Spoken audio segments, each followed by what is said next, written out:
व्रत क्या है? आजकल व्रत का अर्थ ढेर सारा फलाहार करना, सजना, संवरना, आराम करना। ये व्रत बिल्कुल नहीं है। इसे हम व्रत की श्रेणी में नहीं रख सकते। ये तो एक तरह का विलासितापूर्ण जीवन हो गया। व्रत का मतलब ही संयम होता है। व्रत को हम लोग उपवास के नाम से भी जानते हैं। उप मतलब ऊपर, वास मतलब रहना, मतलब ऐसे जगह में रहना जो स्थान सबसे ऊपर है, अर्थात परमात्मा के पास रहना। तो परमात्मा के पास रहने को ही व्रत कहा जाता है। सजना संवरना, आराम करना, ये सब व्रत नहीं है। और हम लोग क्या करते हैं? फलाहार करते हैं। तो अगर आपने व्रत रखा हुआ है और दिन भर आप कुछ ना कुछ खा रही हैं, तो आपको व्रत का कोई भी फल नहीं मिलेगा। फलाहार करने का भी एक नियम होता है। व्रत में एक ही बार खाना खाया जाता है। कुछ व्रत तो निर्जल निर्जल रह के रखा जाता है और कुछ व्रतों में एक बार आप खाना खा सकते हैं। और कुछ व्रत आठों पहर के होते हैं, उसमें ना तो जल पिया जाता है और ना ही कुछ खाया पिया जाता है। तो और हमारे धर्म में, हमारे सनातन धर्म में अगर आप देखने जाएं तो हर दिन कोई ना कोई व्रत तो होता ही है। लेकिन हम लोग हर एक व्रत को तो कर नहीं सकते ना, क्योंकि हर व्रत का अलग नियम है, हर व्रत के अलग आचरण हैं, हर व्रत के अलग अलग फल हैं, हर व्रत के अलग अलग पूजा का विधान है। और हमारा शरीर, हमारा संयम इस बात के लिए तैयार नहीं होता, या ऐसा कहें कि इस बात के लिए हमारा संयम नहीं मानता कि हम लोग हर दिन कोई ना कोई व्रत रखें। और देखने जाएं तो हमारे सनातन धर्म में हर दिन कोई ना कोई व्रत होता ही है। सोमवार को भगवान शंकर का व्रत, मंगलवार को भगवान हनुमान जी का व्रत, बुधवार को गणेश भगवान का व्रत, बृहस्पतिवार को विष्णु भगवान का व्रत, शुक्रवार को वैभव लक्ष्मी माता का व्रत, शनिवार को शनिदेव का व्रत और रविवार को सूर्य भगवान का व्रत।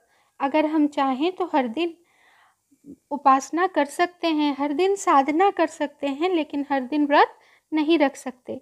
लेकिन अगर हम व्रत रखते हैं तो व्रत रखने के कुछ विशेष नियम होते हैं। तो आज हम लोग उन्हीं नियमों के बारे में जानेंगे, उन्हीं नियमों के बारे में बात करेंगे। अभिवादन मित्रों, आज हम लोग व्रत कैसे रखें और व्रत में कौन से कार्य करना वर्जित है, इस बारे में बात करेंगे। अगर आप व्रत रखते हैं और इन कार्यों को नहीं करते तो आपको व्रत का कोई भी फल नहीं मिलता। अगर आपको वीडियो अच्छी लगे, जानकारी पसंद आए, तो कृपया इस वीडियो को लाइक करें, सब्सक्राइब करें, शेयर करें, कमेंट करें। तो आइए अब हम लोग व्रत के विशेष नियमों के बारे में बात करते हैं। व्रत में 10 बातें ऐसी हैं जिसे कि आवश्यक माने गए हैं, जैसे क्षमा करना, सत्य सत्य बोलना, दया करना, दान करना, शौच करना, इंद्रिय संयम करना, देव पूजा, संतोष, चोरी न करना, किसी से झगड़ा नहीं करना। ये 10 बातें ऐसी हैं जिन्हें आप कोई भी व्रत करें, उस व्रत में इन आचरणों का पालन जरूर करें। उसके बाद जैसा कि हम लोग जानते हैं कि कोई भी व्रत 3 दिनों का होता है। पहला दिन संयत होता है, जिसे बहुत लोग नहाय खाए भी कहते हैं।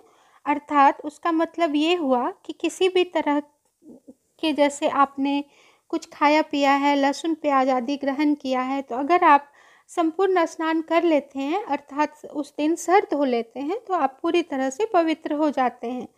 तो आप व्रत के एक दिन पहले सर से नहा लें, जिसे कि नहाय खाए कहा जाता है। और नहाने के बाद आप लहसुन प्याज, मांस, मदिरा आदि का सेवन ना करें।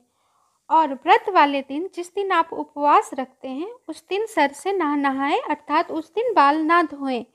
उसके अलावे अनेक बार पानी ना पिएं, बार बार फलाहार ना करें, इससे आपका व्रत दूषित हो जाता है। जिस दिन आपने व्रत रखा है उस दिन में ना सोएं, इससे आपका उपवास भी दूषित हो जाता है। और उस दिन ब्रह्मचर्य का पालन करें। इस तरह से कहा जाता है कि व्रत वाले दिन कांसे के बर्तन में भोजन नहीं करना चाहिए, ना ही कीमती वस्त्र, अलंकार, सुगंधित वस्तुएं, इत्र आदि का प्रयोग करना चाहिए। लेकिन कुछ व्रत ऐसे हैं जिसमें 16 श्रृंगार का विधान है, तो उसमें आप 16 श्रृंगार कर सकते हैं। उसके अलावे कहा जाता है कि अगर आप व्रत वाले दिन किसी से झगड़ा करते हैं, किसी को भला बुरा कहते हैं, किसी की चुगली करते हैं, तो उससे भी आपके व्रत के संपूर्ण फल नष्ट हो जाते हैं। ऐसा ना करें। व्रत वाले दिन किसी भी कारण से आपके अश्रुपात ना हो, अर्थात आप रोएं नहीं, क्योंकि व्रत करना मतलब कहते हैं कि व्रत करने से मन के अंदर संतोष की भावना जगती है। और हम रोते कब हैं? अगर मन में किसी तरह का असंतोष हो तभी हम रोते हैं। इसलिए अगर आप रोते हैं तो आपके व्रत का संपूर्ण फल नष्ट हो जाता है। तो आप व्रत वाले दिन रोए नहीं। तो ये कुछ विशेष बातें हैं जिसे आपको व्रत में पालन करना चाहिए। अगर आप व्रत रखते हैं तो इन बातों का पूरा ध्यान रखें। भगवान आपके सारे व्रत अच्छे से पूरे करें। इन शुभकामनाओं के साथ मैं इस वीडियो का समापन करती हूँ। अगर जानकारी अच्छी लगी हो कृपया लाइक करें, सब्सक्राइब करें, शेयर करें, कमेंट करें। अंत तक देखने के लिए आप सबका कोटि कोटि धन्यवाद। आभार।